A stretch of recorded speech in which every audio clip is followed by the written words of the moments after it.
नमस्कार साथियों, मैं अचीव भट्ट एक बार फिर आपके सामने एक छोटी सी स्टोरी लेकर के हाजिर हुआ हूँ। और ये स्टोरी एक प्रसंग है रामायण का। और ये उस समय का प्रसंग है जब रामचंद्र जी और उनकी सेना लंका पर हमला करने के लिए और सीता मैया को छुड़ाने के लिए एक ब्रिज का कंस्ट्रक्शन चल रहा था। इस ब्रिज के ऊपर वानर कई पत्थर के ऊपर श्री राम लिख लिख करके और समुद्र में डाल रहे थे, और वो पत्थर तैर रहे थे और ब्रिज बनता जा रहा था। दूर से रामचंद्र जी भी एक शिला पर बैठे बैठे ये सारा नज़ारा देख रहे थे। उनको भी बड़ी खुशी हो रही थी। उनको ये लगा कि अगर मैं भी कुछ पत्थर समुद्र में डाल दूं तो काम और जल्दी भी होगा, और जो लोग काम कर रहे हैं उनको थोड़ा मोटिवेशन मिलेगा। इस उम्मीद से, इस आशा से रामचंद्र जी ने भी 2-4 बड़े-बड़े पत्थर उठाए और उसको समुद्र में डालना शुरू किया। जब समुद्र में डालने लगे तो वो पत्थर डूबने लगे। उन्होंने 1-2 बार और प्रयास किया, लेकिन फिर भी पत्थर डूबने लगे। रामचंद्र जी को बड़ी शर्म भी आई और गुस्सा भी आया कि ये क्या है? ये जो वानर जो हैं वो श्री राम लिख रहे हैं, वो पत्थर तो तैर रहे हैं, और मैं जो पत्थर डाल रहा हूँ वो पत्थर तो तैर ही नहीं रहे।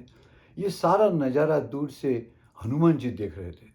हनुमान जी ने देखा कि रामचंद्र जी थोड़ा गुस्से में हैं और उनको थोड़ा परेशानी भी है कि ऐसा क्यों हो रहा है।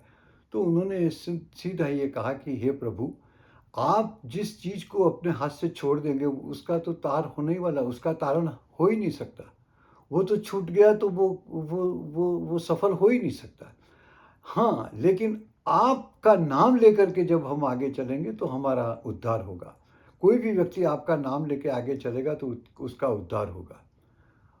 रामचंद्र जी को ये बात सुन कर के बड़ी थोड़ी-सी मुस्कुराहट दे दी और बात समझ गए।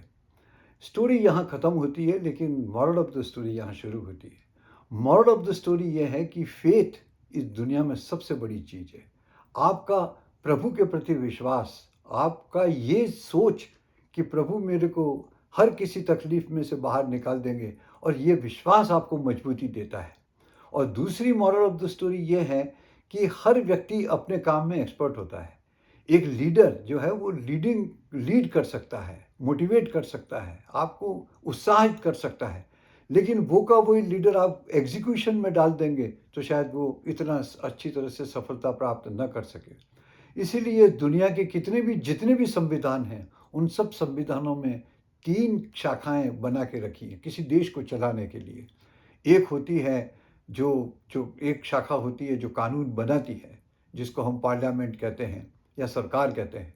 वो कानून बनाते हैं, लेकिन कानून का एग्जीक्यूशन दूसरे लोग करते हैं, जिसमें आईएएस, आईपीएस ये बड़े-बड़े एग्जीक्यूटिव्स होते हैं, जो उस काम को सुचारू रूप से ख़त्म करने के लिए उनकी एक्सपर्टीज़ होती है।